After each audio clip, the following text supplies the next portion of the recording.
Sejam muito bem-vindos ao canal Afinal, o que somos nós? Assistam agora a segunda parte da entrevista da Yara, onde ela fala, entre tantas outras coisas, sobre a missão que ela tem. Se você não assistiu a primeira parte, não tem problema nenhum, é só acessar o link que está disponível aqui em cima e também na descrição do vídeo. Corre lá, confere e volta aqui para ver a segunda. Bom proveito!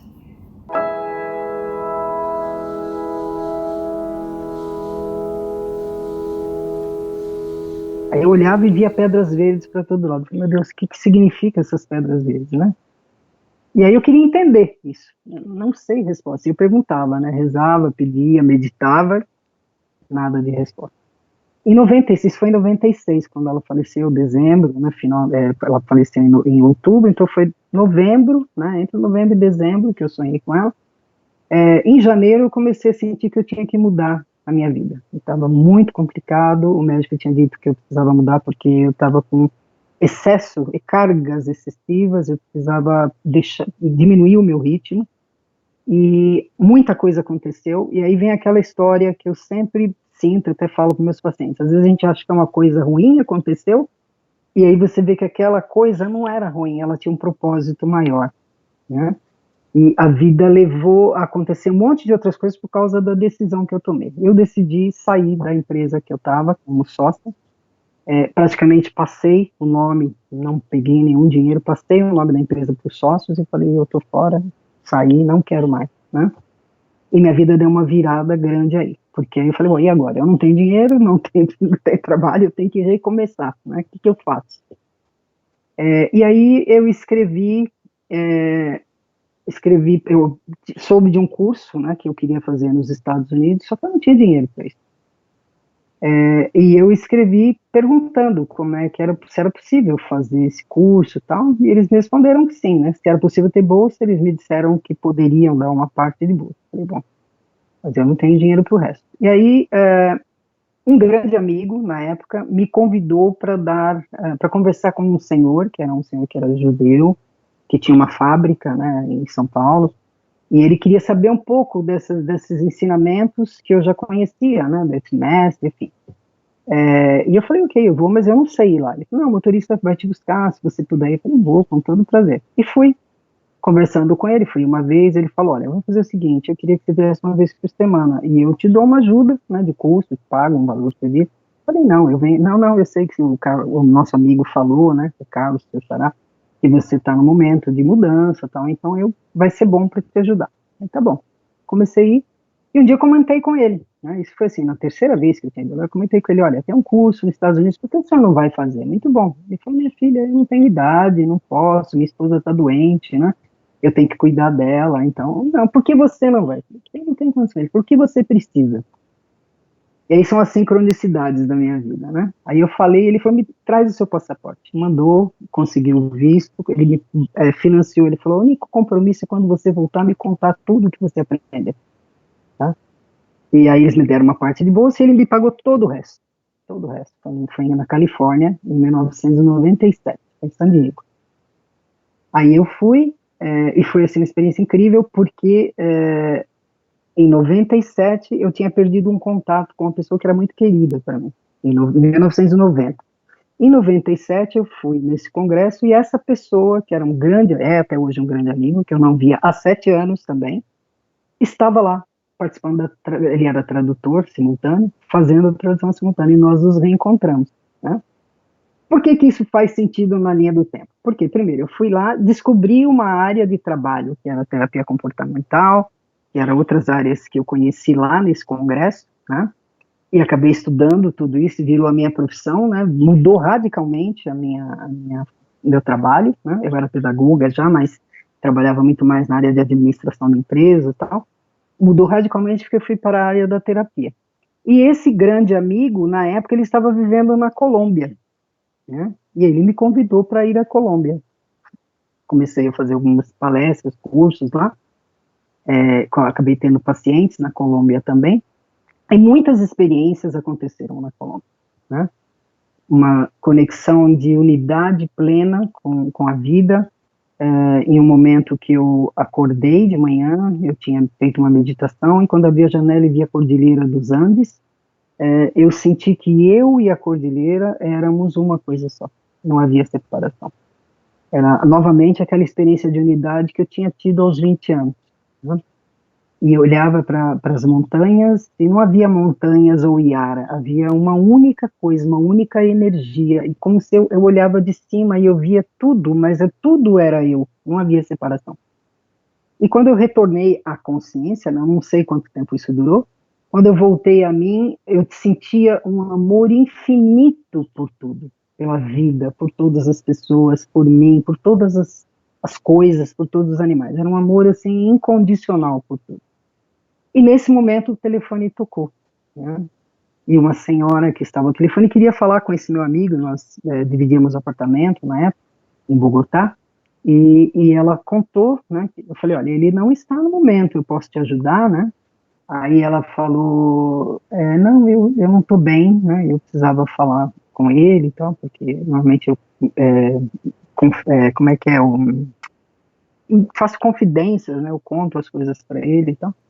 Falei, olha, ele não tá, mas se eu puder te ajudar, né? Eu falei, olha, eu queria te dizer uma coisa, eu posso? Ela falou, sim, pode, né? E aí, então, nesse momento que ela me deu autorização, né, para falar o que eu estava sentindo, eu falei, olha, eu não te conheço, mas o meu coração, eu sinto um amor enorme por você. Né? É um amor, assim, parece que meu coração transborda de amor. E ela começou a chorar. Né? E ela falou, você não sabe como é importante você ter me dito isso, porque eu descobri hoje que eu tô com câncer. Né? Então, eu tô muito triste com isso. E quando eu recordo agora, Carlos, eu sinto assim como se eu estivesse lá, como se eu abraçasse novamente, sabe? E aí, depois viramos amigas, obviamente, depois disso, né? E nesse período de 97 para frente, eu passei a viver meio como cigana, né? Eu vivia 6 meses na Colômbia, eu ia aos Estados Unidos 2 ou 3 meses por ano para estudar. Então, na Colômbia eu dava palestras, eu dava cursos, eu atendia pacientes e eu ia aos Estados Unidos para estudar. E eu vinha ao Brasil normalmente no final do ano, né, de novembro, dezembro, ficava até o meu aniversário, que é 6 de janeiro, e depois eu voltava para a Colômbia, ia para os Estados Unidos e vivia nesse triângulo, vamos dizer assim, né. Aí, permaneci nessa vida até 2001, né? Muitas coisas aconteceram, conheci gente incrível. Em 98 tive uma experiência incrível também, que foi ter um sonho com um processo muito estranho para mim, porque eu me via fugindo num caminho com várias pessoas com uma roupa estranhíssima, que era uma roupa muito pesada de couro, era um lugar que era possivelmente muito frio, e tinha um riozinho e nós fugíamos no trajeto do rio e entramos numa caverna. E nessa caverna tinha uma pessoa sentada que eu não via, ela estava de costas, numa cadeira de madeira muito grande, muito pesada, assim, né, muito bonita, mas pesada, e eu não via essa pessoa, mas duas moças me receberam, e uma delas, quando nos recebeu o grupo entrou e eu fiquei com ela ali, e ia ver ali alguma espécie de iniciação, era o que me parecia, né, isso no sonho, tá? Já no ano de 98. E aí, nesse processo de iniciação dentro da caverna, essa moça dizia que eu não estava preparada. Ela era como a líder, assim, das mulheres, né? E esse senhor era, aparentemente, o líder do grupo, né? E aí, quando ela disse que eu não estava preparada, ele levantou da cadeira e virou e falou assim, por que ela não está preparada? Né? E ela disse, não, ela não está preparada, ela não assumiu a missão dela ainda. Né? E aí eu falei, e o que eu tenho que fazer? Eu falei, eu quero passar por isso, né? E ela falou, não, você tem que assumir isso. E eu falei, o que eu faço? Ela falou, pede autorização, né? E aí naquele sonho eu olhei para o céu e falei, eu dou autorização, eu quero passar pela experiência. E eu me vi sendo projetada assim pro alto, como se fosse uma espiral. Eu era levada para uma espiral e eu via todo o universo, né?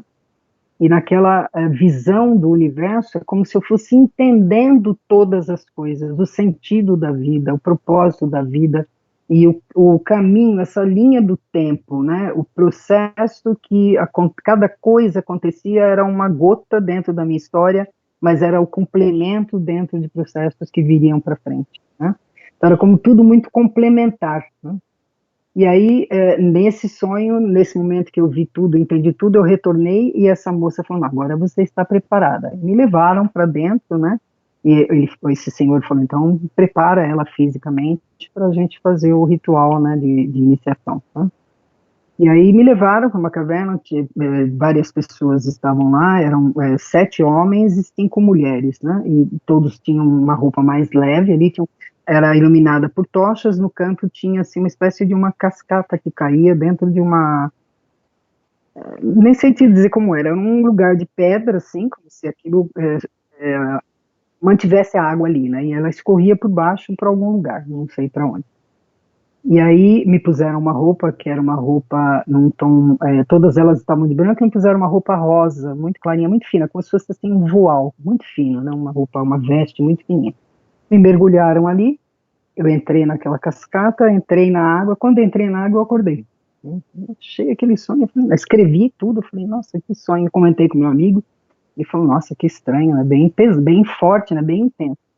Falei, quem eram as pessoas? Eu falei, olha, eu só conhecia uma amiga do Brasil, foi uma que me recebeu. Aqui falou comigo, eu não conheço, e o homem também não. Passado alguns dias, eu estava num café internet, né, que naquela época não existia internet nas casas, então a gente ia num cybercafé, isso em Bogotá, na Colômbia. E aí eu estou aqui escrevendo, um senhor do lado me falou, olha, você sabe fazer arroba nesse teclado, né? Aí eu falei, eu sei, ensinei ele e tal. Ele falou, você não é daqui, né? Eu falei, não. Eu falei, nem você, né? Ele falou, não, eu sou da Escócia. Aí eu falei, nossa, Escócia? Meu pai tinha falado Escócia e Irlanda, né? Eu falei, meu Deus, né? Como é que eu vou encontrar uma pessoa da Escócia em Bogotá, na Colômbia? Aí ele falou, eu falei, eu sou do Brasil, né? Ele falou, o que você está fazendo? Eu falei, tô dando cursos, né? Palestras, atendimento. Eu falei, e você? Ele falou, eu vim dar um curso. É mesmo, ele falou, da comunidade que eu moro, que é a comunidade Findhorn, na Escócia, né? Então, é danças circulares e sagradas. Eu falei, eu já ouvi falar, porque meu irmão morou numa comunidade que fazia essas danças, né? Mas eu nunca assisti, né? Ele falou, por que você participa? Eu falei, olha, vou ver se eu consigo fazer, né? Aí fui para casa e tal, comentei com meu amigo, ele falou, por que você não vai? É uma oportunidade boa também de você conhecer mais pessoas, outras áreas, né? Falei, é fora de Bogotá, mas acho que eu vou. Aí combinei dias, confirmei a minha presença, né, e eles mandaram um micro-ônibus para buscar as pessoas, porque era fora de Bogotá. Bogotá está a 3 mil metros de altitude, esse lugar ficava a quase 4 mil, era assim, mais alto ainda, né? No meio da cordilheira, um lugar fantástico, maravilhoso, um espaço lindo que tinha como se fosse um restaurante assim redondo, as pessoas sentavam ali, né, para comer e tal. Então fomos no micro-ônibus, conversando com algumas pessoas. Quando chegamos nesse lugar, saímos dos micro-ônibus, tinham assim 3 ou 4, acho que micro-ônibus, chegando com pessoas, algumas tinham ido de carro. E quando eu estava indo para esse lugar que nós íamos ter um café da tarde, uma moça falou assim, eu soube que você é do Brasil, né? Eu falei, sou. Ela falou, o meu marido trabalhou no Brasil, ele gosta muito do Brasil. Ele fez lá um trabalho, ele fez acho que tinha feito algum curso, eu não sei bem. Eu falei, que interessante. Ela falou, mas meu marido está aqui também. Eu falei, é mesmo? Ela falou, então é o Mário, né? Tá bom. O pessoal está chamando ele de mexicano, porque ele está usando um chapelão grande. Ele vem vindo ali, ó, no cavalo. Aí eu olhei, era o homem que estava sentado na cadeira grande que eu falei. Aquilo me impactou, eu falei, como assim? Eu sonhei com uma pessoa que eu não conhecia, né? Achei estranho, falei, bom, tudo bem. Aí, não citei nada para ela, não falei nada para ele, fiquei observando. Eu sou sempre muito reservada com as coisas, então aqui eu estou abrindo um monte de coisa que raramente eu comento, na verdade, né? Algumas pessoas próximas sabem, e alguns alunos também. E aí aquilo me impactou. Fomos para o salão, ela sentou do meu lado, o marido sentou do lado dela, estamos aqui conversando, e o salão era assim, tinha um grupo de cadeiras aqui, né, uma mesa na frente, um grupo de cadeiras, então ficávamos de costas, assim, né, quem estava virado para essa mesa e outros para outra mesa. E eu comecei a ouvir a conversa de umas pessoas atrás de mim, era inevitável, né, eu estava comendo quieta e elas estavam falando, e eu ouvi uma menina, assim, muito animada, né, falando que ela estava estudando uma técnica, ela era psicóloga, estava estudando uma técnica nova que ela queria conhecer mais, ela estava com dificuldade de achar, e essa técnica em espanhol chama kinesiologia, que é cinesiologia em português, que pouca gente já ouviu falar nessa área, né? Que é o estudo dos movimentos, que é uma das minhas formações, e eu já dava formação nessa época na Colômbia, né? De cinesiologia comportamental. E quando eu ouvi aquilo, eu falei, como assim? Alguém falando em cinesiologia? Ninguém conhece isso. Sempre que eu falo, o que é isso? Que área é essa, né? E eu virei e falei, quem que quer conhecer sobre cinesiologia, né? E ela falou, eu. E quando ela virou, era a menina que me deu a iniciação no sonho.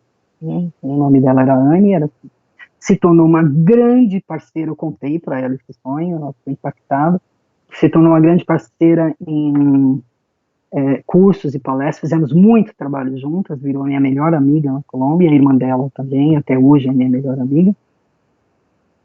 E aí, eu não sei aqui se eu avanço no tempo, porque aconteceu uma coisa interessante com ela, né? Nós trabalhamos muito tempo juntas, eu acho que é interessante ir nesse raciocínio, depois eu retorno, tá? Ela, por alguma razão, porque eu deixei de ir mais à Colômbia, já nos anos 2011, talvez, né? Por questões pessoais, de família e tal, eu não fui mais à Colômbia, acabei ficando mais no Brasil. E acabei perdendo um pouco o contato com ela, né? Vocês falaram há uns 3 anos. Eu falava até com a irmã dela, às vezes, mas não falava com ela. A irmã dela não falava, perguntava, ela falava, tá tudo bem com ela, então. Em 2016, eu sonhei com ela. E aí, eu tive um sonho que ela não estava muito bem, né? Que estava passando por um momento muito complicado, como uma imagem, assim, de transição mesmo, de mudanças grandes, quase de morte, né? Foi a minha sensação.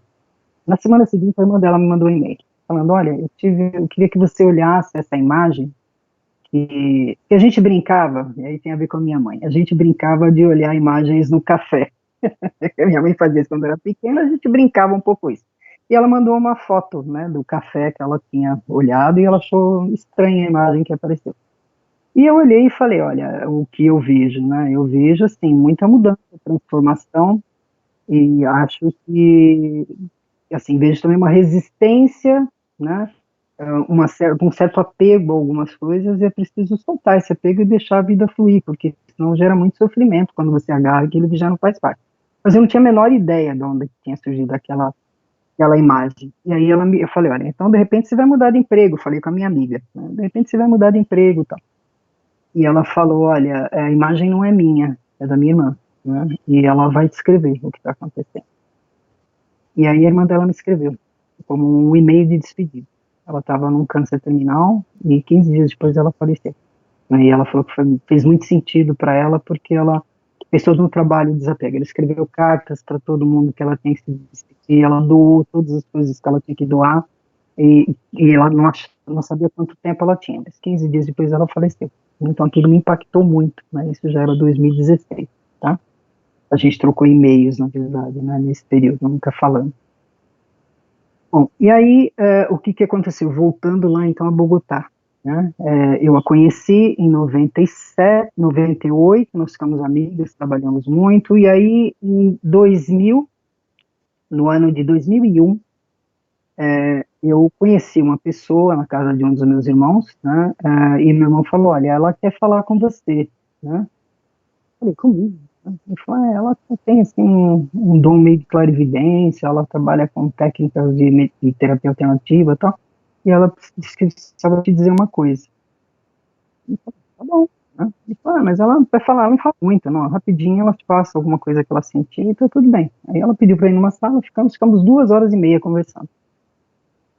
E ela me falou um monte de coisas, né, em resumo, assim, do que ela me disse, né, que tinham 3 seres que estavam sempre comigo, né, e que esses seres tinham uma missão, né, de me ajudar nos processos e tal, e citou a palavra Orion, que na época me chamou a atenção, mas eu não achei, assim, não levei muito a sério, tá? Como eu falei, eu acredito muito, mas eu sempre quero ter provas. A minha filha fala que se ela fosse meu mestre, ela já tinha desistido de mim, porque eu questiono muito, né? E quero, assim, quero ter certeza que aquilo faz sentido, né? Aí, talvez por esse meu lado mais da busca científica, de entender as coisas científicas, mas também o lado espiritual que eu gosto. Então, um raciocínio mais lógico, não, peraí, mas isso faz sentido, qual é a lógica disso? Onde é que isso se encaixa, né, tudo que eu tenho vivido? E aí ela me disse o seguinte, olha, você tem um compromisso, né, de passar informações para as pessoas, né, você tem aí, as pessoas precisam saber uma série de coisas, você tem essa facilidade de tornar fácil aquilo que é difícil, né? E já tinham me dito isso, meu ex-marido até dizia isso, né, que eu tinha facilidade de explicar coisas que eram tão complicadas de uma maneira tão simples, em cursos, enfim, com alunos meus, né, e até com os meus filhos, né. E eu falei para ela, ok, ela falou, então, e você vai viajar fazendo muito isso? Eu falei, eu viajo, né, eu vou para a Colômbia, eu vou para os Estados Unidos aprender, né, já fui para Panamá e tal. Ela falou, não, você vai para a Europa. Né? Eu falei, para a Europa? Ela falou, você vai para a Europa, né? E não vai demorar. Aí eu falei, tá bom, né? Eu falei, você vai escrever e vai ajudar pessoas. Falei, tá bom, agradeço muito e tal. Aí ela falou, não vai demorar, você deve ir para a Europa em breve. Aí eu saí, meu irmão falou, nossa, vocês demoraram, o que que ela falou, né? Eu acho que ela tem uma visão, nem vejo por onde, né? Ele falou que eu vou para a Europa, não conheço ninguém na Europa, né? Fazer o que na Europa? Isso foi em outubro, né, de 2001. Em novembro de 2001, eu conheci uma pessoa, um chat de conversas, né, sobre temas específicos. Uma pessoa gostou do que eu falei e pediu para falar comigo. E essa pessoa me convidou para ir para Portugal. Né? Então, em 10 de janeiro de 2002, eu estava em Portugal. Né? E comecei a dar palestras, dei palestras para muita gente, comecei a dar atendimento, falar, escrever e passar esse lado espiritual para as pessoas também. A necessidade do autoconhecimento, da autotransformação, de mudar padrões, né? E isso era tudo muito. Comecei a escrever algumas coisas em termos de autoconhecimento, né, dentro do que eu conheci como terapia, e comecei a trabalhar com as pessoas. E aí, daí eu comecei a viajar ainda mais. A minha vida virou um quadrado, né? Era Colômbia, Estados Unidos, Brasil, Portugal, e depois entrou Espanha também num outro momento, né? E aí, em 2007, 2005, eu estava em Bogotá, e eu tinha lá um médico de muita confiança, né, uma pessoa que eu gostava muito, e ele fazia sempre um check-up em mim, uma vez por ano, porque ele dizia, você viaja muito, está sempre muito em avião, a altitude da Colômbia não é uma coisa assim que você está tão habituado, você fica fora e volta, a altitude pode afetar, enfim, hormônios, e ele dizia principalmente a pressão, né, então vamos fazer um check-up, ver como é que você está. E num desses check-ups ele descobriu que eu tinha uns miomas, assim. Eu já sabia, na verdade, né, eu tinha miomas no útero, né. Eu, na verdade, já sabia, porque outros médicos já tinham ido do Brasil, mas eu falei, tudo bem, tanta gente tem, e trata, ou some, enfim. Não levei muito a sério, né. Aí ele falou, olha, eu vou ser muito sincero com você, eu acho que você devia operar, né. E eu falei, por quê? Ele falou, porque você corre o risco de, em algum momento, nas suas viagens, para dar uma palestra nos Estados Unidos, Europa, você sofrer uma hemorragia. Então, eu acho que você devia operar. Né? Eu falei, deixa eu pensar sobre isso, né?